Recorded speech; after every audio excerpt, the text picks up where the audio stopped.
anthem, and we will be right back here live after the national anthem, ladies and gentlemen. In a troubling video, when the Norman High School girls' basketball team took a knee, racism ensued. They're kneeling. Fucking. I hope Norman gets their ass kicked. Huh? Norman. Fuck them. I hope they lose. Come on, Midwest City. They're gonna kneel like that? Hell no. They even salute the flag? Come on, Mark.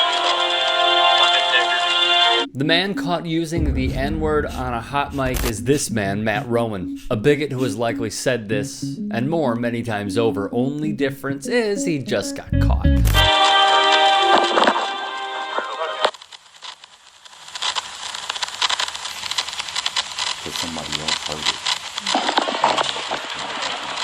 We are back here. His partner in crime on the broadcast? Well, that would be this guy, Scott Sepulpa, who did not make a peep when hearing Rowan use the N-word. And why did they participate in said racism? Because a high school basketball team made a silent gesture. They took a knee, a defiant act against the structures of white supremacy, a symbolized moment to acknowledge the plight black and brown bodies unduly suffer from in this country. By saying what he said, Matt Rowan showed us all who he is and what he stands for. Rowan, seen here, changing the locks to his Klan closet, gave arguably the greatest excuse ever heard for being a racist. I will state that I suffer from type 1 diabetes, and during the game my sugar was spiking. While not excusing my remarks, it is not unusual when my sugar spikes that I become disoriented and often say things that are not appropriate as well as hurtful. I do not believe that I would have made such horrible statements absent my sugar spiking. To which Bleacher Report's Master Trez put it rather perfectly. Blake Ferguson, a long snapper for the Dolphins, smelled BS the moment he saw it.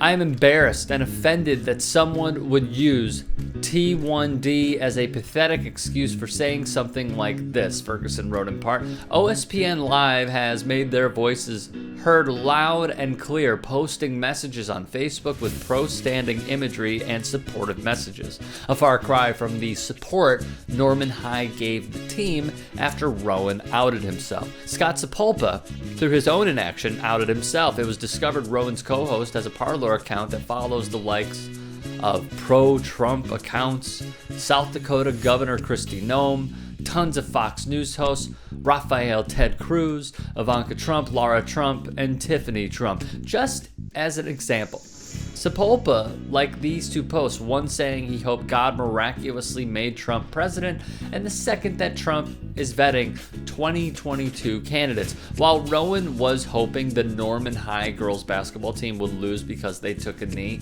his wishes did not come true. Norman won the state 6A state championship, completing an undefeated season at 19-0. Rowan, the owner of OSPN, appears to have taken down his company website as of the weekend. Surprise, surprise, Rowan is a donor to the Republican Party. Thus far, Fast and All Company, a sponsor of Rowan, has cut ties. All Designs LLC also backed out of funneling money to Rowan. Chris Pruitt Auto Sales is another that does not endorse racism with their advertising dollars. Express Stop posted on Facebook they are no longer affiliated with OSPN Live. Still no word from Lou Kelly Webb, who has worked with Rowan for years and owns the Qua Mix and Red Dirt Texas Country Radio. While Republicans like pro-insurrectionist Josh Hawley, former senator and racist chairman of the WNBA's Atlanta Dream Kelly Loeffler, fake Democrat who is truly horrible Tulsi Gabbard, and the right-wing ecosphere continues these assaults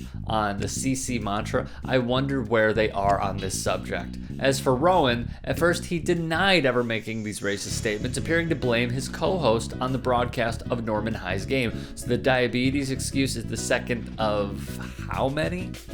Remains to be seen what happens next. If you'd like to hear more thought-provoking content like TYT Sports on Facebook and to help in my journey to keep media independent, go to tyt.com/Rick.